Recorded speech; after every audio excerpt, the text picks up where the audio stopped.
Straightening, ரீபோண்டிங், relaxing இது மூணுமே ஒன்று தான். கொஞ்சம் சின்ன சின்ன வேலைகளால் மட்டும்தான் அது மூண்டுக்குமான வித்தியாசம் டிஃபரெண்ட் ஆகுது. அதை நான் இன்னொரு வீடியோவில் உங்களுக்கு சொல்லித்தாரேன் எப்படியாது. ஹாய், வணக்கம் எல்லாருக்கும். ஏஎஸ் ஹெர்பல் காஸ்மெட்டிக் ப்ராடக்டில் hair fall control oil and டேண்ட்ரஃபுக்கு, அதாவது பொடுகுக்கும் நான் இந்த ஆயிலை நான் தயாரிச்சிருக்கிறேன்.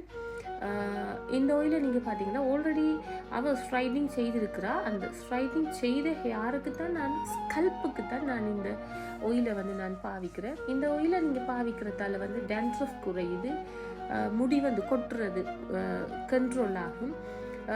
இயற்கையிலே ஒரு நியூட்ரிஷனை கொடுக்கக்கூடிய ஹேர் ஆயில் தான் இந்த ஆயில்.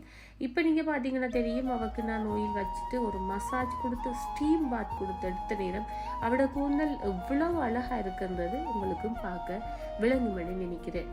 தேங்க்யூ, பாய்.